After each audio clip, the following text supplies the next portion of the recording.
भलाई व्यर्थ नहीं जाती। किसी शहर में एक गरीब परिवार रहता था। परिवार में कई बहन भाई थे। बड़े लड़के को पढ़ने का बहुत शौक था, लेकिन माँ बाप की आमदनी इतनी नहीं थी कि वे लड़के को पढ़ा सके। अतः वह लड़का अपनी पढ़ाई का खर्च जुटाने के लिए सुबह के समय घर जा जाकर समाचार पत्र बांटता था, जिससे उसका पढ़ाई का खर्च चल जाता था। संयोगवश एक दिन सुबह सुबह जब वो अखबार बांट रहा था तो उसे जोरों की भूख लगाई। भूख के कारण वो इतना व्याकुल हो गया कि घर वापस जाने तक की हिम्मत उसमें नहीं रही। अतः उसने सोचा यहीं किसी घर से कुछ मांग कर खा लिया जाए। हिम्मत करके उसने घर का दरवाजा खटखटाई दिया। दरवाजा एक लड़की ने खोला। लड़की को देखते ही वह शर्मा गया और संकोच करते उसने लड़की से केवल एक गिलास पानी मांगा। लड़की समझदार और अनुभवी थी। वह लड़के को देखते ही समझ गई कि वो बहुत भूखा है। सुबह सुबह घर में भोजन तो बना नहीं था और इतनी जल्दी बन भी नहीं सकता था। अतः उसे रसोई में और तो कुछ नहीं मिला, नहीं हाँ दूध रखा था। उसने तुरंत एक गिलास दूध गर्म किया और उसमें चीनी डाली और लड़के को दे दिया। लड़के ने दूध पीकर बड़ी ही प्रसन्नता से पी लिया, जिससे उसे बड़ी शांति मिली। दूध पीने के बाद कर्तव्य भाव से लड़का बोला, आपका बहुत बहुत धन्यवाद। मैं किन शब्दों में आपका धन्यवाद करूं मैं नहीं जानता। आपने ऐसी विकट स्थिति में मेरी सहायता की है, मैं आपको बता नहीं सकता और न ही मैं इसका कोई मूल्य चुका सकता हूं, क्योंकि जो काम आपने किया उसका मूल्य चुकाया ही नहीं जा सकता। फिर भी आप आदेश दीजिए, मैं आपके लिए क्या कर सकता हूँ। ये सुनकर लड़की बोली, मैंने कुछ नहीं किया, मैंने तो केवल अपने मानवीय धर्म का पालन किया, जो कि हम सबको करना चाहिए। और रही मूल्य की बात, तो मेरे माता पिता ने मुझे सिखाया है कि किसी भी प्राणी की मदद के लिए मूल्य नहीं लेना चाहिए।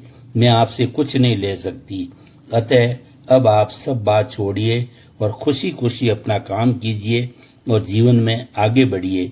यह सुनकर लड़के ने लड़की को पुनः धन्यवाद कहा और मन ही मन सोचने लगा, अभी संसार में मानवता बची है। न केवल उसने सोचा ही, बल्कि उसे दृढ़ विश्वास भी हो गया और उसने स्वयं भी संकल्प लिया कि वह भी प्राणी मात्र के हित के कार्य करेगा। संयोग देखिए, जब वो लड़की जवान हुई तो उसे भयंकर बीमारी ने घेरा कि आसपास कहीं इसका इलाज नहीं हो पा रहा था। डॉक्टरों ने कहा कि शहर में एक बहुत बड़ा निजी अस्पताल है, शायद वहां इसका इलाज हो जाए, अतः इसे वहां ले जाइए। लड़की के घर वाले उसे वहां ले गए। डॉक्टर को मरीज का सारा विवरण मिला। उसे पढ़कर डॉक्टर को कुछ पुरानी बातें याद आई और वे तुरंत लड़की का इलाज करने पहुंच गए। डॉक्टर का अनुमान सही निकला। यह वही लड़की थी जिसने कभी उसे एक गिलास दूध पिलाया था। उसने बड़े ही मनोयोग से लड़की का इलाज प्रारंभ किया। उत्तम इलाज और सही देखरेख से लड़की शीघ्र ही उस भयंकर बीमारी से मुक्त हो गई, और होती भी क्यों नहीं। डॉक्टर ने पवित्र भावों से और मन लगाकर उसका इलाज जो किया था, और इसमें कोई संदेह नहीं कि पवित्र भावों से किया गया कोई भी कार्य कभी निष्फल नहीं होता। अतः लड़की की स्वस्थता को देखते हुए उसे अस्पताल से छुट्टी दे दी गई। इलाज का खर्चा बहुत ज्यादा था, लेकिन डॉक्टर ने बिल के नीचे कृतज्ञता सहित लिखा, इस बिल का भुगतान वर्षों पहले एक गिलास दूध से किया जा सकता है। और जैसे ही वो बिल लड़की के हाथ में पहुंचा, उसे पढ़ते ही लड़की के मुंह से अनायास ही निकला, भलाई कभी बेकार नहीं जाती, क्योंकि वह अखबार बेचने वाला लड़का भी अब डॉक्टर बन गया था और वह ही इस निजी अस्पताल का मालिक था। अतः सबको भी पुण्य के कार्य करने चाहिए तथा पाप कर्मों से बचना चाहिए। कहा भी जाता है कि प्रत्येक प्राणी 3 वर्ष में, 3 मास में, 3 पक्ष में और 3 दिन में ही स्वकृत महान पुण्य पाप का फल इसी जन्म में प्राप्त करता है। मैं यहाँ पर एक बात कहना चाहता हूँ कि आप हर आदमी यह कहता सुनाई पड़ता है कि मेरे पास बहुत पैसा है और पैसे के बल पर मैं हर काम कर सकता हूँ। इसीलिए आज हर आदमी पैसे की रेलम पेल में भाग रहा है। इसके लिए वह उचित अनुचित सब कुछ करने को तैयार है, लेकिन ये नितांत भ्रम के अतिरिक्त और कुछ भी नहीं है कि पैसा ही सब कुछ कर सकता है। हाँ, पैसा कुछ हो सकता है, लेकिन सब कुछ कदापि नहीं। ऊपर जिस लड़के की हम चर्चा कर रहे हैं, संभव है उस समय उसकी जेब में पैसे हों, लेकिन उस पैसे से क्या उस समय वो वहाँ भोजन खरीद सकता था? नहीं खरीद सकता था, क्योंकि वहाँ आसपास कोई खाने पीने की वस्तुओं की दुकान ही नहीं थी। अतः मूल्य पैसों का नहीं, अपितु मूल्य होता है मानवीय मूल्यों का, हमारे शुभ भावों का।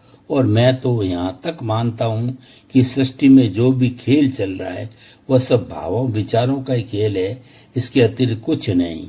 इस संबंध में लॉ ऑफ अट्रैक्शन भी कहता है कि संपूर्ण ब्रह्मांड में हम जिस चीज पर ध्यान केंद्रित करते हैं, उस चीज के बारे में ज्यादा सोचते हैं, जिसकी ज्यादा चर्चा करते हैं, उसमें आश्चर्यजनक रूप से ही विस्तार हो जाता है। एक सच्ची घटना मैंने अपनी आंखों से देखी। एक बहुत ही धनी आदमी था, उसे अपने पैसों पर बड़ा घमंड था। वो बात बात पर ये कहता था कि मेरे सब काम पैसे से होते हैं और होते रहेंगे। यहाँ तक कि वो अपने नाते रिश्तेदारों, भाई बहन, पुत्र पुत्री आदि से भी यही कहता था। धीरे धीरे उसका अंत समय आ गया और एक दिन उसे ऐसी भयंकर बीमारी हो गई कि वह न तो चल पा रहा था, न बोल पा रहा था। तब वही नाते रिश्तेदार उसे अपने कंधों पर उठाकर अस्पताल लेकर आए और कुछ दिन बाद उसका स्वर्गवास हो गया। तो वही लोग अपने कंधों पर उठाकर उसे शमशान लेकर आए। अब आप ही बताइए, अगर पैसा ही सब कुछ था तो क्यों नहीं वो पैसा उसे उठाकर अस्पताल ले गया, क्यों नहीं शमशान ले गया? अतः यह नितांत भ्रम है कि पैसा ही सब कुछ है।